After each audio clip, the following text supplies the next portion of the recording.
Alright guys, this is a homemade wrist pin jig. What Joey did was, essentially, he fabricated this block of steel and aluminum. He has this round button here, which this block is adjustable up and down. And then this shaft is adjustable front to back. He's got set pins inside here, set screws. What we did was we lined up the piston and we set the button to the end of the wrist pin. So now, in theory, which he's done it before on his other motor, but we'll see, we lock the piston in place like this. We heat up the connecting rod end. He has his little thermometer that you point at and you get that right temperature.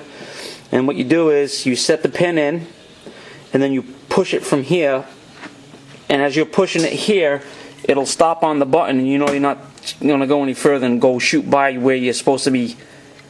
You know what I mean? You might take the chance of pushing it past where you're supposed to be. So that's what that stop is. And essentially, he's done it before. He says it's worked. So we're going to check it out when we're ready for it. I actually started removing the connecting rods from the pistons. I got a little video on how we did that. And we just got a couple of oddballs here. So I've never seen anything quite like this. It's almost annealed. It's almost copper colored. I don't know if that was a massive overheat when they were doing the pins on this one.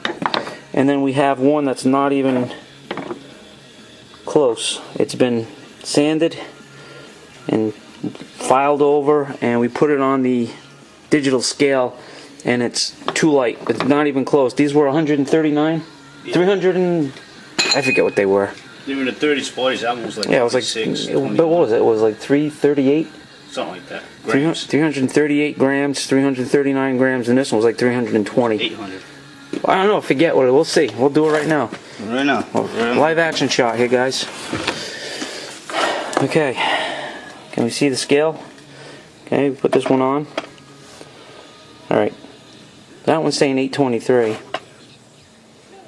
824. So that's the one that's rounded. And then these are the ones that are not rounded. 836. Grab another one. 838. Let's grab another one. 838. So you know that's definitely a misfit. So we're going to I got the old pistons here. We're going to go through these and we're going to find the best ones, and we're going to make a complete set out of this. So I don't know. I'm really leery about this. So we're going to put 2 extra ones in. We're going to get this one and this one. We're going to kick them to the curb. But for now, we're just going to leave them in the set. So we're in the process of punching them out. They'll be in the next video. Well, it's been the clip after this one. And then we're going to shoot for this afterwards. And this should be pretty cool. I've never done it, so we'll see. Alright guys, I'll bring you back when we got something more to show. Peace. Alright guys, we're at the chicken farm. Chicken farm. Pawnee quacks everywhere. Okay, we got this set up in a jig. We're going to be pressing out these pins. We've done a couple already. Just wanted to make sure that we had all the set up. We had this rod. We cut this rod to make the measurements right. We had to get 2 exactly the same height sockets here so that the piston was sitting flat on its little flat spots right here. Then we have on his deck here where his little press plates are. There's we set up with the opening just enough to accommodate the pin. We're going to give the camera over to Tony. He's going to be Spielberg Jr. And we're going to press this thing through and give you a look at how it goes. So we have 3 done. This will be the 4th one, and we got 4 more to go. All right, Tony, here you go, buddy. Do I ever press anything? No, it's just recording. Keep rolling. All right.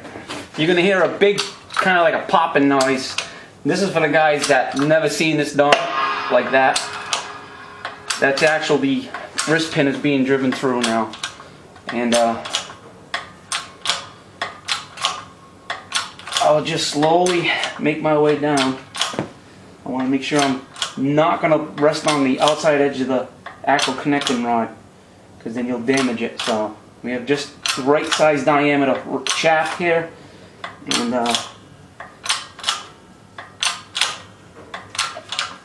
sometimes we have to reset and adjust, because I think those blocks are going to be touching on my side. Yeah, We're looking good here. looks close on my side. Keep going. And then you'll feel the actual, you see me, I'm speeding up because the actual resistance on the wrist pin is essentially set through. And that's it. I'm saving the connecting rods and not the pistons. So we pushed it out. There's no damage on the piston.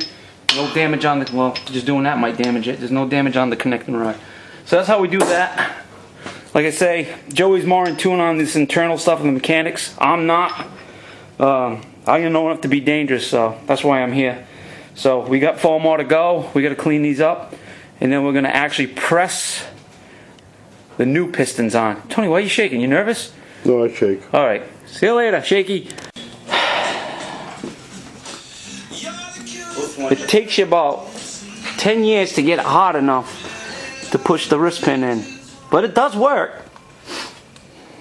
No, we're just getting it up to temperature. So we got it on the wood stove. We got it, it's right around, I don't know, 100 degrees right now. Instead of trying to heat this thing from a cold start and get all the molecules racing inside it. It's too hot, dude. What do you got? 100. Alright, it's at 100 degrees. So now, we're going to set it in the vise. No soft jaws, we know. Okay, so he's gonna grab his nap gas tank. We got the jig set up. We got the wrist pin just placed. Because your window of opportunity is, it's minute when it comes to doing this. So, piston's in the jig, ready to go. We brought it up to temperature. We did a practice run on one of the old ones just to make sure, and we got it in. So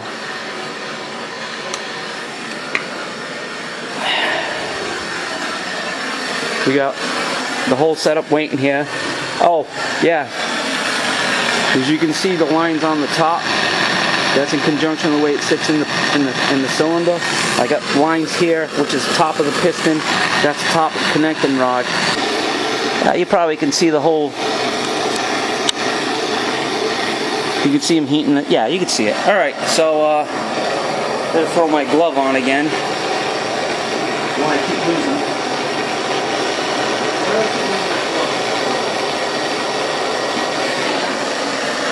All right, you might have to juice that up a little bit more. Yeah, we're going there too. He's just trying to heat it up evenly. You just don't want to just blast it on one spot of that end of that connecting rod. Machine shop, I called the guy. I was gonna have him do it. He quoted me, it was like $150, $175 to do this.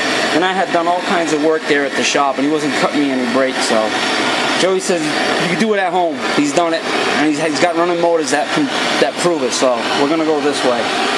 If you guys don't feel comfortable doing it this way, just drop the nickel. That's all I have to say. I'm not going to do it though. I already spent too much money over there. That guy didn't cut me a break at all. He's getting ready to go.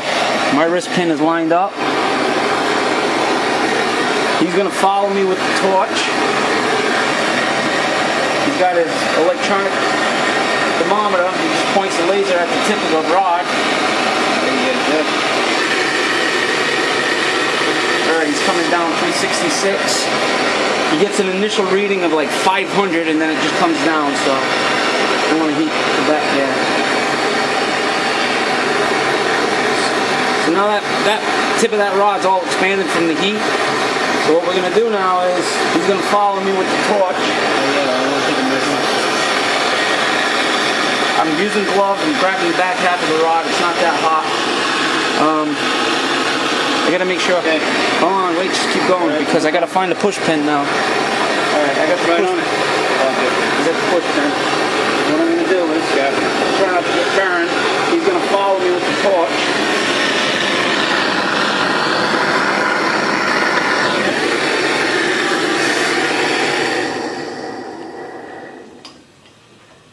I hit the back stop there. You see the stop there that we did with the little round head? Centered it. It's centered. I got equal distance on both sides. And that's it. Now I just let it cool. That's done. So, you can do it at home. I'm not saying you should do it at home, but if you're confident enough in your skills and you have pretty much, well, that scared me. You have a good setup like this little jig that he fabricated. We'll take a closer look at it. It's got a nice aluminum stop plate. He's got the 2 aluminum rollers, so you don't have any hard metal up against your piston. It's aluminum against aluminum. So the only thing that's steel is the button head there. And yeah, so that one worked out pretty good. And that's it. So now Joey's going to grab the socket.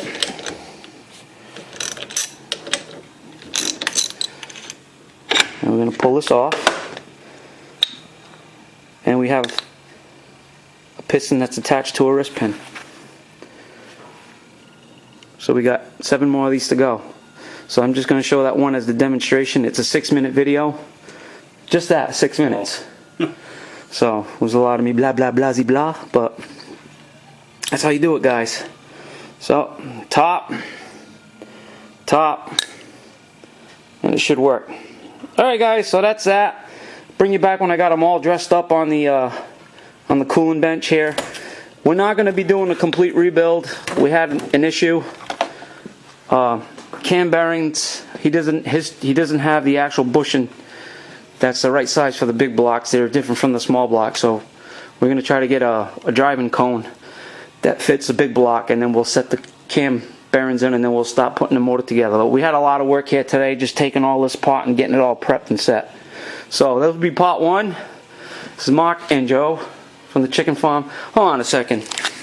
Wait a second. Just wait. Wait a second. Wait a second. Who's the better looking guy? This guy's ugly as a bastard, let me tell you. This guy's ugly. He's uglier. Right He's there. uglier. Better He's looking, uglier. right there. Way better looking. Good thing he's smaller, because he's a small ugly. And you'll see the thing, the color turn. It'll get like a blue color, and then it'll get kind of like a copperish color, and then right around that time is when you know you're starting to get really close. If you keep looking on the inside of that bore, it'll start to blue up. You can start to see it. I'm actually starting to see it blow up a little bit.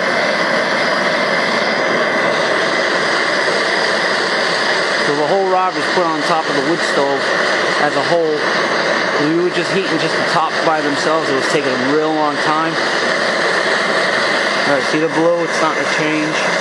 I don't know if this camera's picking it up. It's almost got a yellowish color now. It's starting to darken up. This is really close now. We're at 2:30 now.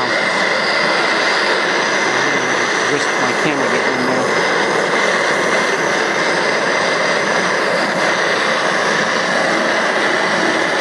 And it's not like we're putting an acetylene torch on it and really killing it. It's just a really slow, gradual warm-up.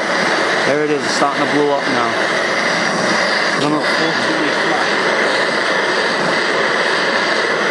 See the blue? Now we know we're getting close. That blue will change. 3:35.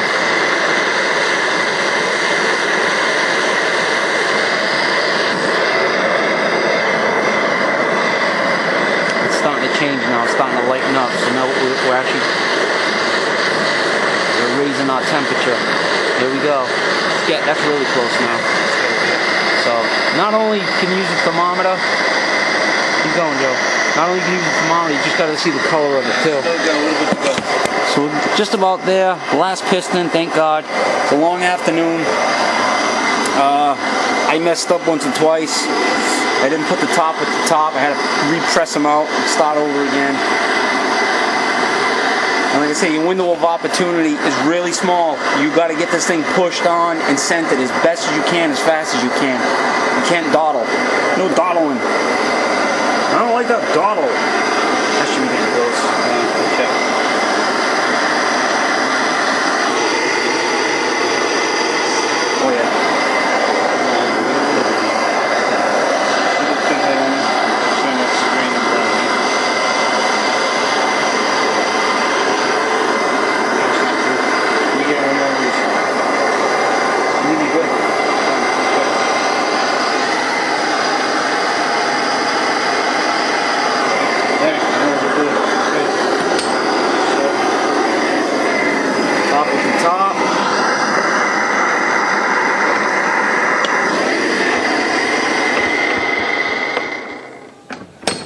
Come on, dude. There you go. Right there. That's it. It already bit itself onto it, so I'm not moving it now. And it is where it's got to be. So, can it be done? Absolutely.